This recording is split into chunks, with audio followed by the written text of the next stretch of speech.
The T-54 Lightweight is a pretty cool tank design. It's literally grab a T-54, scrape some of the armor off the front, the sides, the rear, and you get a light tank. And it's a pretty strong light tank at that. And after it got PBR files and update 8.5, this is one of the nicest looking tanks in my garage, in my personal opinion. I think the camouflage fits it so well, and man, does this tank just look really, really nice. Unfortunately, looking nice did put it at the cost of a bit of armor. The turret went from about 220 millimeters at the weakest to now about 170. That's a pretty big difference on armor, and it is definitely going to make some differences out there on the battlefield. Before, where you could use this tank in a hull down type scenario, only showing your turret, you still can do it, but you gotta be a lot more careful while trying to show your turret. So we're gonna see how the tank does perform in today's video. Now all the other stats in the vehicle have stayed exactly the same, so it's still fast, going that perfect 69 kilometers per hour with a power to weight ratio of 25.1. Its gun is still very nice with 247 millimeters of premium pen, 2,200 damage per minute, and dispersion of 0.335.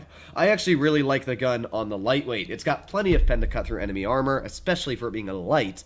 It's got big alpha, which means that you can outtrade a lot of mediums if you are against mediums, and it's got actual armor that you can use sometimes. I mean, the upper plate's not great, but it will get bounces against tier 7s occasionally, and you can auto ricochet, so I actually really like everything about this vehicle. The only downside is really the gun depression on it. So let's see what we can do in this battle. And of course, if you enjoy this type of content and you would like to see more like it, please consider smashing that subscribe button down below. Helps out the channel a crazy, crazy amount. So yeah, let's see what we can do. Well, what do we have to worry about? Progetto 46 is obviously a pretty strong medium tank, and they've also got a T-43. So I'm going to obviously push my tank right over towards the medium side. The nice thing about being faster than basically every other medium is the fact that you get into position faster. I mean, it's pretty common sense, but when you think about it, that is a big advantage over the enemy. There's a T-43, and boom, nice tap right into the rear for 246. So, I mean, you can see where that mobility helps me. I was able to outspot that T-43, and then get a pretty big chunky shell into his rear.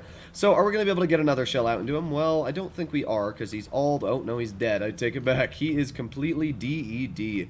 Now, we do have that T-34 off to the side, so let's get a bounce onto the side of his track wheel. That's just one of the downsides of these, should I say, not super high standard pen shells, is they will struggle to cut through the side of heavies. That's just something that you got to expect. So we got the Progetto over here. Let's load in another shell, put on my adrenaline, and there you go. Nice tap for 278. And let's go into cover. Now I'm going to hopefully get another shell out into this guy as well. I'm going to start pushing him. I mean, our Centurion Mark 5-1 is pushing on the guy as well. So, oh, nope, my Centurion Mark 5 is not pushing on the guy. He is just, I don't even know what he's doing. He's literally just being useless. All right. Well, good to know. I, at least, am going to be shooting at this guy. We also got a KV-5 off to my side. Let's maybe get a miss. Dispersion moment. It's not even bad dispersion. I don't even know how that missed. Let's try again. 3, 2, 1. Let's go for that big chunky turret. There you go. Nice tap for 285 into the side of his vehicle. And let's try reloading again. We got a couple more seconds here. Reload, reload, reload, reload, reload. There you go. Another nice tap. We do have that Progetto off to my side, but he's not really too much of a threat. It is a Progetto, and yeah, he's pretty low health. So let's see if we can finish him off. I'll go for his tank. Maybe we can get a premium shell in. Man, I always wonder why that Progetto turret gets so many more bounces than I feel it should. But either way, gonna give him a bit of a love tap here. Hopefully we're gonna be able to ram him, and even though we did get hit by that blaze, it's not the blaze that scares me, it's the RHM. So as long as I'm out of that guy's view, we're all good, and that guy is dead. So what do they have left? Well, they do have that blaze. They've got an RHM, which we did see in the back, and that's really it. So as long as I'm able to survive a little bit longer here, we should be all good. Now I am worried that the RHM is actually going to outspot me. That thing has ridiculous camouflage, but it looks like he's not going for me, so we're gonna hopefully get one nice shell or not. Okay, you know what? We're doing it. We're doing it. Speed is key. Yes, there you go. Beautiful ram for 400 hit points. Obviously, since this tank does have armor, sort of like a medium, and it's got more mobility than any medium in tier 8, you can actually get great rams out. 400 damage, and with that, we were able to push ourselves over 2,161. So let's get out one more game and see if we can come out with another victory. I'm actually very surprised I managed to make credits that game. With the new stupid credit system Wargaming broke, yeah,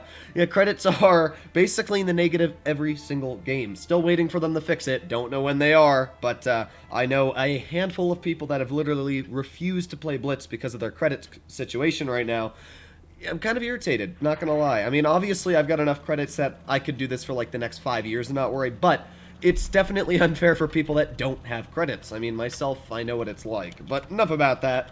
Let's see what we can do here and win another battle. So let me get right into this bush. I love this spot. You can actually just work it correctly with even 5 degrees of gun depression, as you can see, if you manage to work right at the edge. So I'm just going to chill here. We've got a comet against us, and really that's all I need to worry about on the mediums. But I'm going to wait here, because sometimes enemy teams like to do stupid things. And sometimes when I think, oh look, there's nobody here, I will rush into 5 tanks and die. So now I can do this. Oh, there's a Studa a mill, so let's aim it on his tank. Aiming, and, well, we're not going to fire an HE, but oof, there you go. Nice tap for 314 right into his vehicle. That's obviously, again, where that alpha just feels so nice. You can't do that in any other light tank. Sure, there are autoloaders, and the 49 could hit that, but yeah, the 49's not going to hit that. We all know how the 49's accuracy is in Blitz. So we got the EXP off to the side. He's pushing quite aggressivo. And with that, we got the Stura Mill right over here. Let's aim in an HE shell. And boom.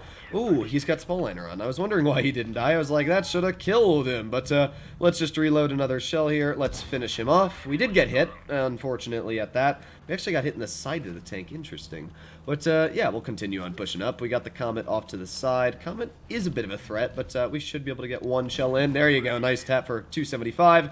And let's start reloading again. So we got the Annihilator off to the rear. Annihilator is a bit of a deadly tank, but if we start pumping shells into his rear, I don't think he's going to enjoy our company all too much. Let's reload again. 3, 2, 1, and, you know, let's go for an HE. There you go. Nice HE. 325 there. I mean, again, this is where Alpha just feels great, being able to outtrade tier 7s, tier 8s. Boom, there you go. Another nice tap into the Annihilator. 270 damage there, and he's taken out. So I'm going to start pushing in. We need to get some shells out very, very quickly so the enemy team does not start folding in on ours. So there you go. Nice tap for 294. And now we've kind of pincered this guy. He's like, huh, what am I going to do? So I'm going to get, hopefully, another shell out into the show. Although, since he still has shells, got to be a little bit careful here, obviously. But let's see if I can get some more shells out while this guy is reloading. We could get an HE into the EXP, and that's exactly what I'm going to do there. Nice tap for 335. And let's keep reloading. I mean, this is just what feels great about this tank. So I just want to make sure that I get 1 shell into this yo, so that way if he does reload his clip, I am not the one that dies, right? So let me just back up and keep backing up. Alright, so this EXP, not really sure what he's doing right now, but that's fine with me. We're going to get another HE shell into the side of his tank. There you go, 408. That just feels amazing. And with that, this EXP is a little bit preoccupied, I definitely say, because he's going to die. Haha. Well, there you have it. There is the T-54 lightweight. Even though the turret armor was nerfed, and that's one thing that I personally did really like about the tank, you can clearly see out of this 3,429 damage game, you don't need turret armor. Now, I will say that Wargaming basically gave me a free win here, because the enemy team had 1 medium tank, and it was a tier 7, which, yeah, I mean, it's not even a close comparison. I would have easily beaten that medium tank and then continued pushing on the rear of the enemy team. But for some reason, Wargaming doesn't think that there's a problem with the matchmaker, and that light tanks have overwhelming superiority over any other team, especially if the player knows what they're doing when the enemy team does not have a light tank. But that's just my personal opinion. Let me know what you guys think about what I said in today's video. But obviously, I really like the lightweight. It's a fantastic tank. It's got great mobility. And now with the new PBR, it just looks the part. It looks menacing, aggressive, and it's a pretty sexy looking tank. But hopefully all of you enjoyed today's video. If you'd like to see more like it, I'll be seeing you in the next one. Bye-bye!